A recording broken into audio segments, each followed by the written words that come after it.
Hello, everyone, and welcome to our webinar on ISO 45001, the new OHS standard. My name is Holly. I'm a member of the marketing team for SIA Global, and I'm very pleased to welcome you today. Before we kick off, we'll just go through a few housekeeping items to make sure that you're aware of how to connect with us during the webinar. Firstly, if you can hear us but you cannot see us, I invite you to refer back to your registration link. If you click on that, it'll get you both to seeing and hearing the presentation. We will be recording today's webinar, so for those who have to scoot out early, or if you've perhaps registered and are rewatching this, we'll share that recording as well as the slide deck within a few business days. And lastly but not least, if you wish to engage with us during the webinar, and I encourage you to do so, you can submit your questions as you think of them. There's a question and answer box located in the top right-hand corner of the GoToWebinar software. Click on the small three arrows to open that box, enter your question and click submit. You can click on those three small arrows once more to scoot that off to the right side of your screen so you have full screen view. And again, I encourage you to submit your questions as you think of them. We will run through as many as we have time for at the end of the webinar. So without that, we'll click forward here and just introduce you to our speaker for today. Paul Brabender is one of our consultants and trainers, and he is a wealth of information. If you want to just click forward there, Paul. He brings with us, he's worked with lots of different companies, organization shapes and sizes, a very strong background in OHS. Without further ado, I'll just kick it over to you, Paul. Thank you very much, Holly, and good afternoon and welcome everybody to today's webinar. As I said, my name is Paul Brabender. I'm coming to you today from sunny California in the USA. And what we shall cover today in the webinar, we shall look at an overview of 45,000, henceforth to be called the current standard. If I find myself calling it the new standard, I'm going to try and correct that because it is, as of March 12th, the current standard in occupational health and safety management systems. We'll look at what it means to your business. We'll discuss aspects of transitioning from the old OHSAS standard 18,001 to the current standard. We'll spend a little bit of time looking at the value of undertaking certification. And we'll do some comparisons of what the differences are between the old standard and the current standard. And a little bit of help, I suggest that we'll talk about a little bit of help in how you can migrate from the old to the current and how you can prepare for that migration audit. And we'll do a little bit of discussion around making sure you know how to, or you understand the fundamentals around integrating 45,001 with your existing management systems. At the end, we will make time for questions, as Holly said, and you can make that go as long as time permits. So what we already covered in that slide, 45,001 is now published, it's now official, it's now the current standard for health and safety management systems according to the International Standards Organization. That went through on March the 12th. And what that means is that there is a 3-year migration period. If you are currently certified to OHS AS 18001, it's a 3-year migration period, during which time the expectation, if you wish to be certified to 45,001, that you will undertake an upgrade of your management system and your documentation and the implementation of that management system in order to be ready for a certification audit. I put the big if there, IFF, if certification is what you have in mind. If your purpose in your business is just to achieve compliance with the requirements of the standard without going for certification, well, essentially the same things apply except for the certification audit. And there are benefits in at the very least considering how you can go down the path of achieving certification. Now, one of the things that's worth considering with respect to certification or migrating across to the new standard, it may well be a customer requirement, and that oftentimes is a drive for most organisations. It also integrates very readily with the Quality Management System Standard 9001, the Environmental Management System Standard 14001. And to that end, it means if you already have those in place, particularly with respect to 9001, then you're already ahead of the game with respect to moving to ISO 45001. More of that later. the other advantage of being certified to the current standard is it has international application across sites, across supply chains, across borders. It's recognised, and if not required by some customers, it's certainly if not required, it's certainly desired by some suppliers. It is globally recognised being an ISO standard, and that is one of the drawbacks of the old standard, in that it wasn't really an international standard. It didn't have that level of credibility, and it wasn't particularly well understood in some of the markets that you might be supplying into. Also, a strength of the new standard is the stated aim in the forward of the standard that it's applicable to any organisation. I'll accept a discussion around the fact that that's also a weakness, in that being applicable to any organisation means it's not specific to any one organisation, but also built into the standard is the freedom to do things that suit your business best without being prescribed in how you're going to go about implementing the management system and running it in the long term. So I hope you see those as benefits. Now, I've already got a clue about this because I've been informed early on, but we have a poll question that if you would indulge me by asking I'm the just poll going to question. jump in here, Paul. Yeah, Yep. so we actually have a good spread of folks who are currently certified to the OHS standard, and some are not. So we're going to run this poll. We encourage you to select the response on your screen most appropriate to your organization. So I'll read it through. So what are you currently certified to? So perhaps you're just certified to the OHS standard. Perhaps you're certified to other management systems, 9001 or 14001, or perhaps you've got a few. You've got an integrated management system structure, or perhaps you're not operating, but you do operate, not certified, excuse me, but you operate with an OHS best practice. And we'll share these results, folks, so you can see how you sit amongst your peers. It's interesting today, Paul, I know you have a pretty broad spray agenda planned, so we do have sort of a 50-50 split almost of folks who are looking to become, or rather, three ways: looking to become certified, currently certified, be it one or multiple standards, and then not yet certified, but looking to become. So pretty broad spray audience there. And we'll open for a few more seconds here. Yeah, that's good intelligence for me, in that you know, I can keep those considerations in mind when we're talking about the standards. It's interesting that, you know, the majority of people listening in are currently certified to multiple standards, and yeah, look at that, 63%. Yeah. That's great. Thanks everyone for your contribution. Yeah, and thanks, Holly. So that means a number of things to me. And one of the things that means to me is that I'm talking to people who are at least informed about the importance of being certified to management system standards, understand if there are business imperatives, what those business imperatives are. And my hope is by the end of the session, you'll be much more comfortable about the I won't say it's easy, but the process by which you can undertake certification against the current standard. If you are not, and you are considering undertaking certification, some of the selling points. In fact, if you are not, and you're listening on this because you can already see the benefits in being certified, and maybe it is your leadership group that are not yet across the line with respect to undertaking certification. Here are a couple of things to consider if you're trying to convince people in your workplace that it's worthwhile becoming certified. One of the features of being certified is it means that you can be recognised as meeting requirements of an internationally accepted standard, and that has a level of credibility and status within any industry and any organisation. It provides a framework for global best practice, in that it sets up an overarching requirement across the whole of the business, multinational businesses or multi-site businesses. There's a caveat on that, because meeting the requirements of the standard does not mean you've met best practice, but it gives you a framework by which you can work towards achieving best practice. It's designed to facilitate integration with other management systems, as we've already spoken about.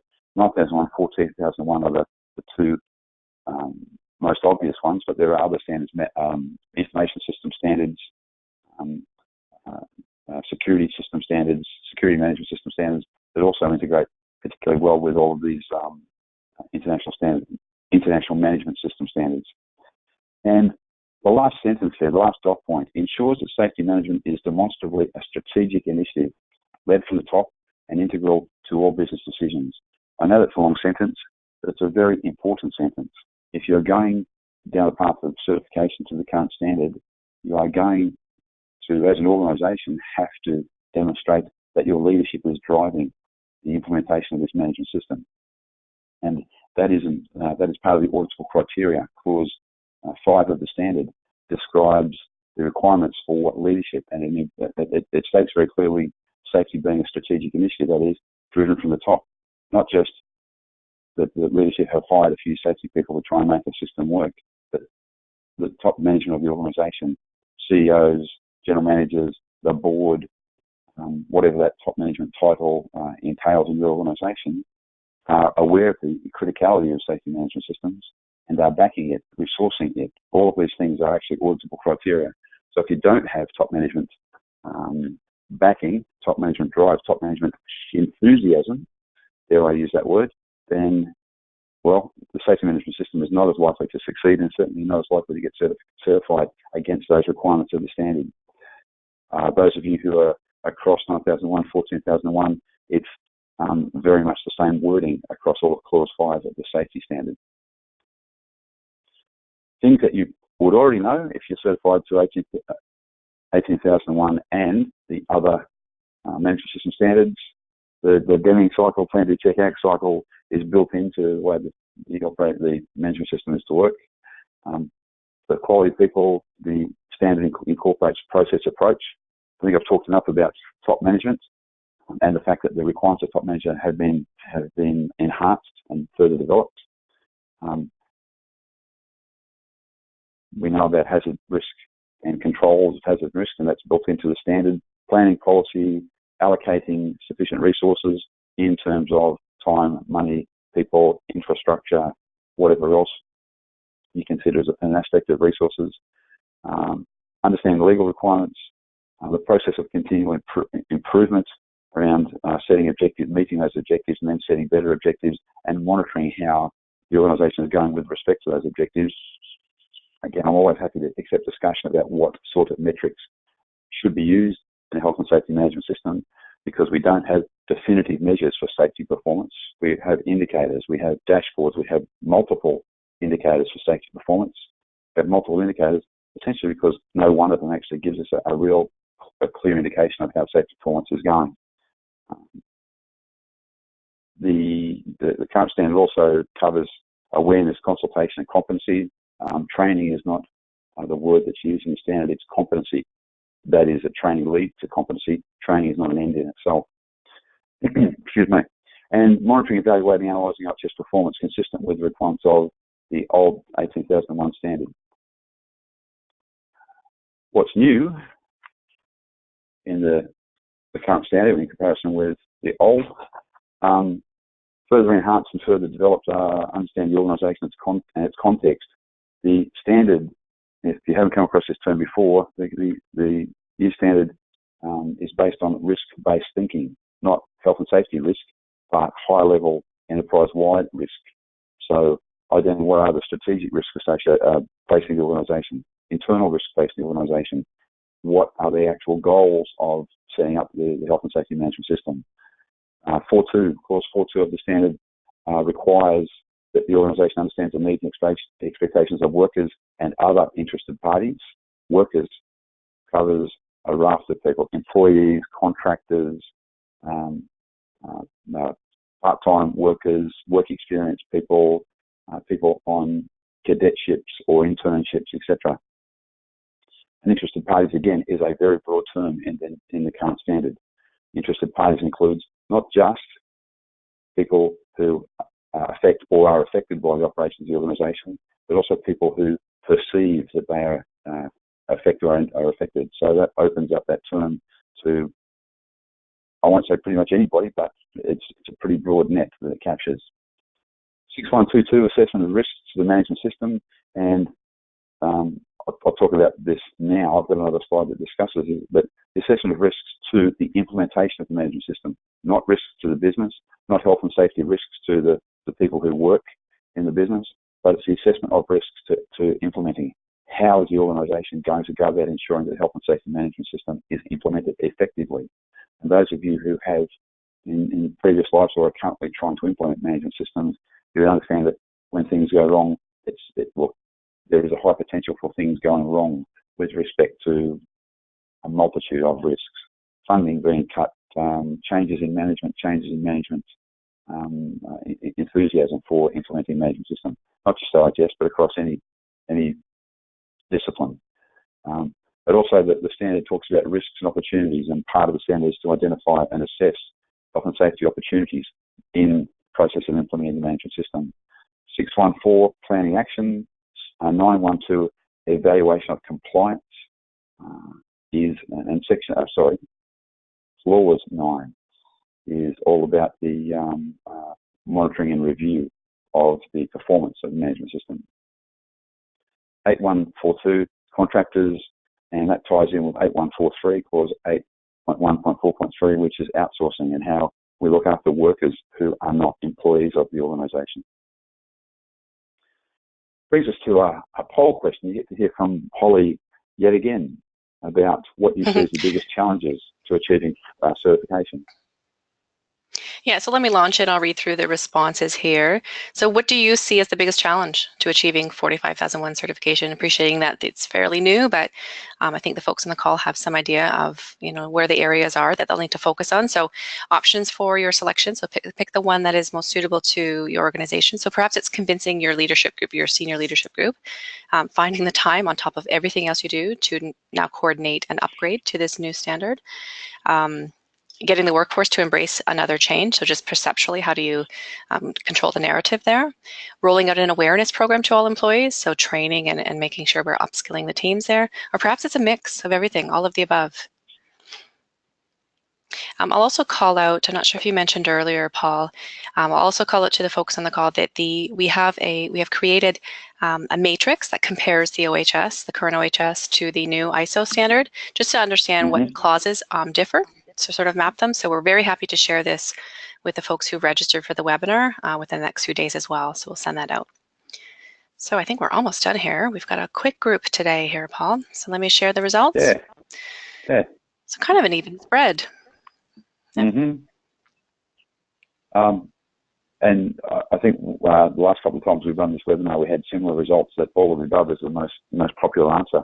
And yeah, for sure. I guess those who've responded can appreciate that I wrote these questions based on my experience. So I share your pain in trying to implement a management system or going through certification with a new organisation. If one day I really hope to be running a webinar like this, running a poll like this, and find that convincing the leadership group is no longer an issue. And in a lot of organisations, it's only 18% of you. So I hope that means, I'm optimistic, that means that 80% of you have a leadership group that are totally on board and on side with your requirements. Not that you just had to put in all of the above because you're in the same boat on all of these things. But it is, implementing management system is typically something that gets placed with great care on the desk of the health and safety manager or management team. And that's something you're expected to do on top of everything else, and that's also a major concern. So effective planning, effective knocking out the project that is implementing management systems, critically important, so you can allocate time and be given sufficient resources to make it work. That is, if you, dear listener out there, are the person who is tasked with implementing the management system. And in some cases, it may be of some use to find outside help, whether it's employing someone whose specific role is to implement the management system, to, I was going to say drag in, but that's a nice way of putting it, to encourage someone in the organisation who has experience in project management, but not necessarily health and safety management system experience, and work with them just to share the load. Or, dare I say, bring in outside consultants. They're all options. All right, biggest challenges, all of the above was our top answer. The diagram in front of you now is looking at the risks and opportunities aspects of the standard. It shows you where risks and opportunities are mentioned and requirements are included. So I haven't counted up all those, but I think there's 2, 4, 6, 8, 9 different areas of the standard where risks and opportunities are mentioned, and there are requirements around those. And the one I spoke about earlier is the, on forward when I wanted to say there, around risks and opportunities with respect to the implementation of the management system. Again, those of you who have project management experience would understand doing risk assessments at the outset of a project to identify what risks are to the success of the project, what opportunities are with respect to completing the project, and what resources are required to maximise the likelihood that the project is going to meet its desired outcomes. And I apologise that's such a long sentence, but I don't believe that it's possible in all cases to guarantee that a project will meet its outcomes. Oftentimes there are things beyond our control. The goal is, and the requirement of the standard is, you have identified the risks, assessed their level of impact, and put in place controls to maximise the chance that you're going to be successful. Okay, a couple of things about integration and the idea of integrating 45001 with other aspects of the system. One aspect is to develop awareness of the requirements of the management system and how it fits in with other possibly already implemented management systems. Developing awareness, internal training, that is training run by people within the organisation who have a clear understanding of how the organisation works and the culture of the organisation and other aspects, or sourcing external training. I'm always happy to do a sales pitch for external training because that's how I make a big chunk of my living these days. There are times and situations when a safety manager is the best person to run safety training because they already have credibility within the organisation and knowledge of how it works. There are other times when bringing an outside person to speak the same message as a safety manager, or safety team, I should say, have been pushing. Sometimes that can have an effect. People, for some reason, take more notice when an outside person comes in and provides the same message. So those are considerations. It may even be procuring other people in the organisation who have skills in marketing and skills in training and getting them to assist in developing a rollout package, or I'll correct myself there, an awareness package to help get the ideas about what the importance and the benefits of going down the path of certification, or at least implementing a 45001 based safety management system. Other aspects of integration of the management system, looking at the highly compatible clauses where there is almost identical descriptions, almost identical wording. So 7.5 documented information.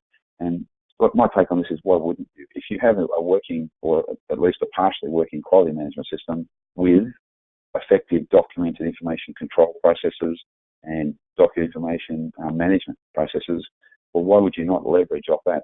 The numbering, the format, the storage and control. There's no reason why you couldn't use exactly the same processes for your health and safety management system documentation. Internal audits is essentially word for word the same as the other standards. Management review is, if not the same wording, it's very similar in its intent, and the management review around the health and safety management system could be included at the same time. I'll start that again. Discussions around the implementation of the safety management system could occur at the same time as discussions and reviews around the other management systems. And 10.1 corrective action has exactly the same intent and very much similar wording to the other standards. This all falls out of a concept that's been built into the ISO management systems for quite some time, which is around a thing called Annex SL. And Annex SL simply means that the formatting of the three discipline standards, safety, quality, environment, the wording, the headings on each of the clauses is meant to be as compatible as possible. Also leads us to be in a much better position than any organisation has been since management systems have been around from ISO, to set up integrated management systems, overcoming the silos and the differences and sometimes the contradictions between policies, procedures and processes in one discipline to the next. So again, it's not a done deal, but it's something that progresses that desire to have an integrated management system. And a lot of the work I've been doing for the last 12 months has been in the US, and we're doing a lot of consulting, a lot of training around integrated management systems, moving away from just quality, just environment, or just safety, to getting organisations thinking in terms of integrated management systems for all of the reasons that I discussed or described previously. I've already talked a little bit about the leadership requirement, and it is, as I've said, it's compatible with the strategic direction of the organisation, and it's also compatible with other standards. That is, 45001 is compatible with the other two disciplines. And the requirement in 5.1c of the safety standard is that there's clear and demonstrable integration of the health and safety management system requirements into business processes, purchasing processes, production processes, marketing processes include the consideration and the implementation of the health and safety management system requirements. 45,000 around procurement. There's a good segue. Looking at the safety management system aspects with respect to suppliers. And those of you who've been in the game for a little while will understand one of the easiest ways to minimise the effect of safety risks with respect to the organisation is to make sure that you don't bring things in, you don't buy in products, you don't buy in tools, equipment, you don't buy in raw materials or chemicals which have not undertaken health and safety risk assessment to ensure you're minimising the likelihood that they are going to cause issues when they come into your workplace. Talked a little bit about contractors and the fact that the organisation in question needs to have controls in place to ensure that contractors are aware of the requirements of the workplace, are inducted into the requirements of the workplace, understand the requirements with respect to hazards, identifying risks, putting in place controls. Also talks about processes and aspects such as emergency management and evacuation, etc. Procurement aspects also include looking at the organisation with respect to contractors and other interested parties, and covers aspects of contract selection and management, and that is having processes in place to ensure, well, just been talking about, that you do minimise the likelihood you're bringing contractors into the workplace that are going to have an effect on the safety of the workplace. This ties in with the descriptions around outsourced processes, things which it is not safe, or it is not profitable, or it is not reasonable for the organisation to undertake themselves. So we go to contractors, or we go to outside entities. But that doesn't mean that the organisation in question, has obviated or avoided the due diligence aspects of ensuring that those processes are controlled and they're consistent with legal requirements around workers, including contractors. All right, taking a pause to have a drink, and we'll work on the steps to certification. I said at the start of this session there's a 3-year migration period, a 3-year period of grace, if you like. And just be aware that there's always a potential for a bit of a ground rush. I've seen it happening this year with respect to organisations moving across to the current quality management system standard 9001, 2015. So it's been more than 2 years since that standard was released. So everybody has had at least 2 years, or more than 2 years to prepare.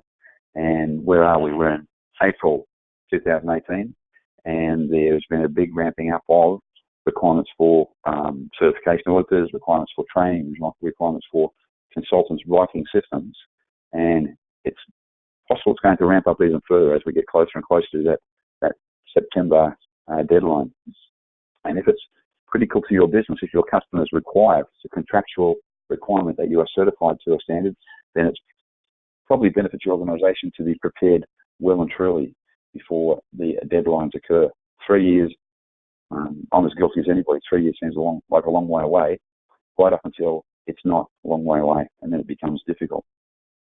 So, steps to certification include the 4 steps on the slide in front of you now. Understanding the changes and new focus areas. Attending this webinar is one way that you're demonstrating that you're taking steps to get across the changes in the standard.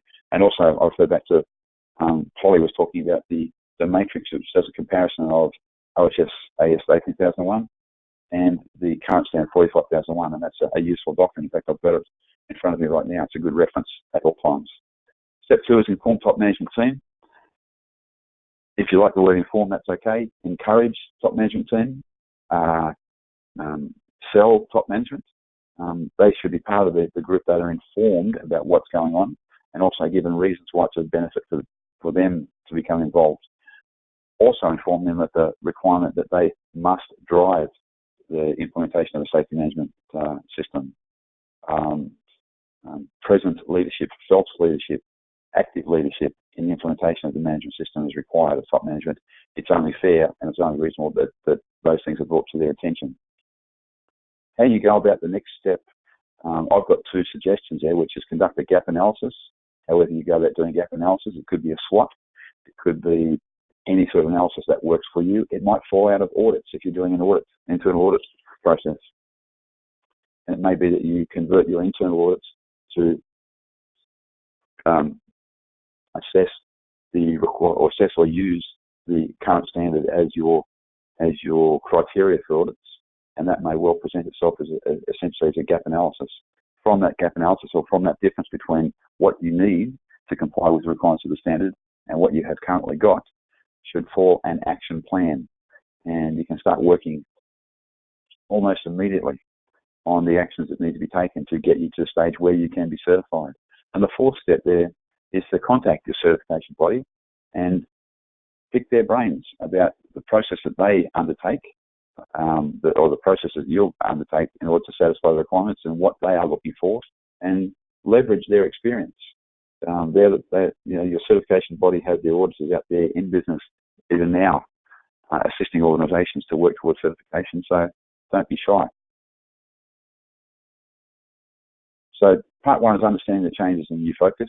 We've talked about leadership and requirements of leadership. We've talked about risk-based thinking. I'll make a point there. It's not necessarily risk management. Those of you who are familiar with the international standard 31,000, I'll say it again if people haven't come across it before. There's an international standard on risk management, 31,000, great standard, particularly useful for any organisation. The health and safety standard 45,001 doesn't require that you comply with the requirements of 31,000. It does require that you apply risk-based thinking. So not necessarily high-level risk management, but that is implicit in some of the aspects of the standard.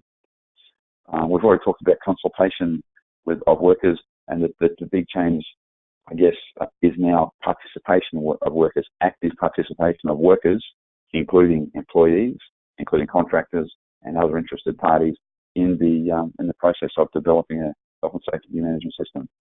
So we've talked about informing top management, and I won't continue with that. We've talked about the possibility of a gap analysis. SWOT analysis. I know SWOT analyses have become a little bit unfashionable these days, but they still have a place if they're done properly. If you're not aware of SWOT analysis or haven't used them before, I would just go to Google. Wikipedia probably has a good article on SWOT analysis. For those who are new to it, it stands for strengths, identifying what the organisation does well and is capable of doing well. The weaknesses, hopefully that's self-evident. The opportunities that arise from the strength of the organisation, and the T in the SWOT analysis is the threats, which are based on the weaknesses of the organisation and also looking at strategic aspects. So strengths, weaknesses, opportunities, threats. Contact certification body. That slide actually breaks that contact up into a couple of stages. So looking at doing pre-audits to identify gaps you need to address with respect to conformance. If you do your own internal gap analysis, do your own internal audits, you'll have some sort of a map, some sort of action plan. And it can be useful to compare your idea of the action plan with the certification auditor's gap analysis. It also gives the advice there if you do it early. It helps to develop a clear scope of work and means that it minimises the rush to try and get yourself ready for certification. Stage 2, we're going to certification audit. And as I said, it may assist you if you go for certification early to avoid difficulty when things get very busy, as happens down the track. And also overcomes the potential risk of not having sufficient time to complete migration activities. I heard a webinar, a consultant on a webinar that I was listening to maybe a month ago, talking about the fact that if you can't get your certification, and if you can't get your management system up and running within 2 weeks, then somebody is doing something wrong. And I found it very interesting because I can't see how that can happen. You might be able to write documents within a couple of weeks, but that's the adequacy of your documentation. To achieve certification, you're going to have to demonstrate the effective implementation of that raft of documents. And that's not something that will happen overnight. And there are disadvantages if you were able to train everybody in your organisation overnight. That doesn't necessarily mean that training will stick. All right. on the downhill run at this point in time. So ISO 45000 integration benefits. I hope it's reasonably self-evident. It reduces duplication because you're leveraging off other management systems. That's really nice. It should achieve, in fact, it must achieve a reduction in potential conflict between different management systems. It's not uncommon to see environmental management systems that state a way of managing chemical spills, and a health and safety management system procedure which states how to manage chemical spills, and they're different. That makes it very difficult for the poor person out in the field who's supposed to manage a chemical spill. So it should overcome that potential for different policies and procedures and processes from different organisations conflicting. And it also should improve an understanding of requirements. And as I've said, some of the organisations I'm dealing with now are taking their audit groups, safety, environmental and quality auditors, and cross-training them on the different disciplines. So the ultimate goal is that any auditor can go out and audit across all of the three disciplines. There's a benefit of getting lots of, maximising the benefit of having that manpower. There's also a benefit for the people involved, so they're adding more strings to their bow with respect to their audit abilities. Audit abilities, that's two words. I should break that up. Audit abilities. Talked about AXSL, consistent structure, definitions, policy objectives, etc. I have a slide there, or a diagram there, which builds the plan, do, check, act cycle into the current standard. So clause 6 is planning, clause 7 is doing, clause 9, clause 7 and 8, support and operation are the doing, clause 9 is checking, and clause 10, improvement, is the acting. And there's a couple of pieces of the early clauses. The context of the organisation, clause 4, is taken out of their leadership. Clause 5 sits in the middle, driving all of the things surrounding it. It's a slightly more complex model than the standard or common or garden plan, do, check, act cycle, but it's not that far from existing ways of looking at it. Okay, last couple of things. Action plan migrating from health and safety, OHA SA 2001. I've already talked about starting early, capitalise on the migration period. It's worth writing yourself a bit of a checklist or a to-do list so that you understand the changes and new focus areas. That if you, the people listening to this presentation, are aware of what's happening, you're in a better position to inform relevant team members, senior management, top management, etc. We've talked about doing an analysis. That second last dot point, keep up to date with the release of the new standard. I just realised I need to remove that from this slide because the standard is out. It is the current standard. And we've talked about discussing the certification body. All right. Last things. Preparing to become certified to the management system. Continue to learn about the standard. There is a plethora of information out there on the internet, on Google, accessing some of the resources that SAI will provide to you, attending webinars such as this. Do engage with top management, and keep very much in mind that it is a strategic decision. It is a top-level decision. Otherwise, it can't work. We've talked enough, I think, about doing gap analysis, risk assessments, come up with an implementation plan, discuss with your certification body. Last poll, and we get to ask Holly to elicit responses from us about the third poll question. Thanks, Holly. Sure, so I'll kick it off here. So how do you plan to get things going? We'll obviously share the results again with the folks on the call here. So perhaps it's by attending training courses or webinars such as today's, conducting a SWOT analysis or gap analysis where you are, conferring with your certification body, forming a project team, or perhaps it's a combination.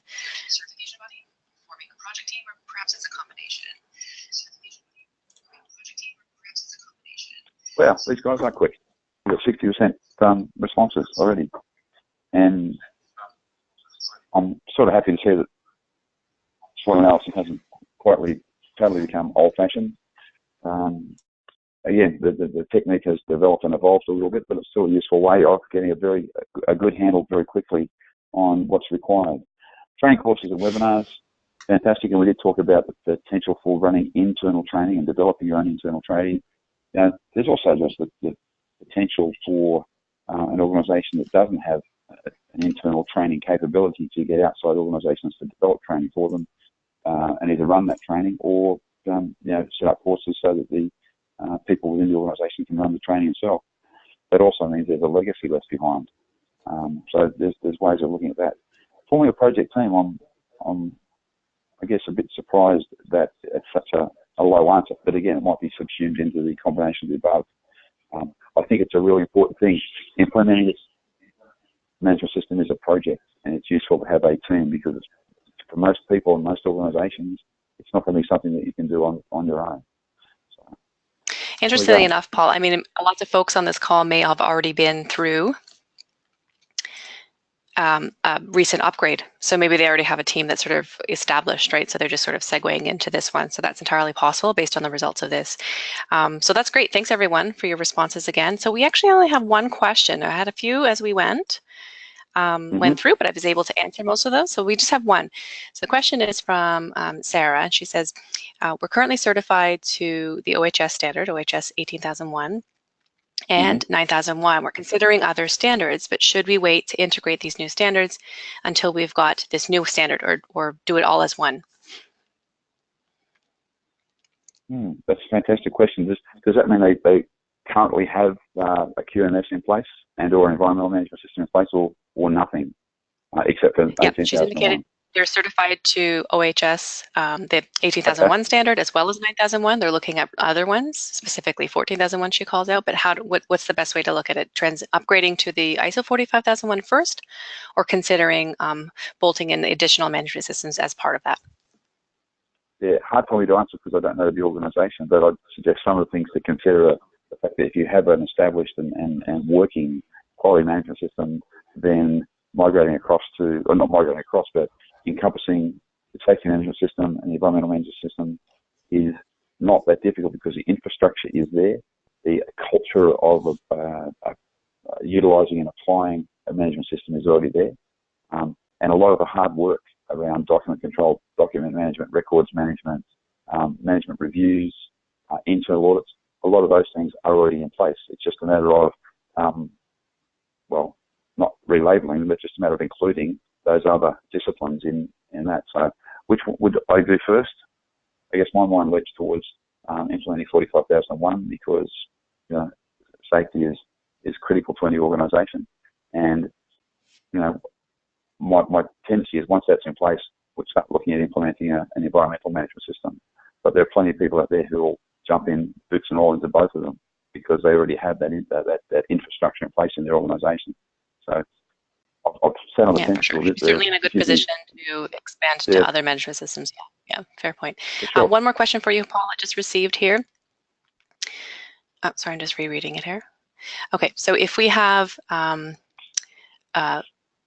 keen interest to, sorry, I'm just rewording here because I think we missed a few words. If we have the team, this individual has a keen interest in adopting an OHS standard, how do they get senior management buy-in? So they've already established with the quality team that they're keen to do this. They operate based on best practice, I'm assuming. How do they get that buy-in? So what are the kind of tools that they can use? Yeah. Sure. Some things we've already talked about, impressing upon them the importance, I won't say importance, the criticality of an organisation taking care of its people. Some of the things, it was getting a little bit old, but one of the things I've used to try and convince unenthused top management, I'm talking about boards, is discuss some of the penalties that are involved. In the UK in particular, the penalties for being in breach of the Workplace Health and Safety Act are pretty considerable. The same applies to environmental management systems. I would suggest if you're a safety manager in a workplace, you probably have a better idea of what buttons to push to get top management to become interested. It may be going down the path of this is just the right thing to do. We shouldn't be hurting people. And if we have a history, if your organisation has a history of causing injuries or illness or worse to your workers, then that's something that should not be tolerated, whether there are penalties or not. So I'm always wary of not going in too hard and saying, sometimes it's tempting to go in really hard and say, you are going to go to jail or you're going to get fined. Other times it's the organisation that's already, part way along. It's just a matter of just, tweaking their conscience a little bit and say, well, if we want to do the right thing, if we're going to be good corporate citizens, a big aspect of being good corporate citizens, not hurting our people.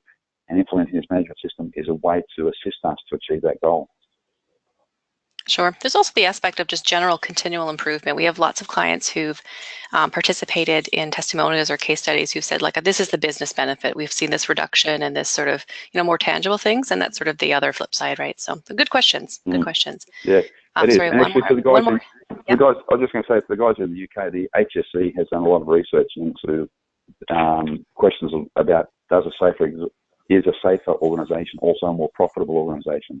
And look, the results of that research are a little bit mixed, but there are some useful messages in there, so it's worth having a look at.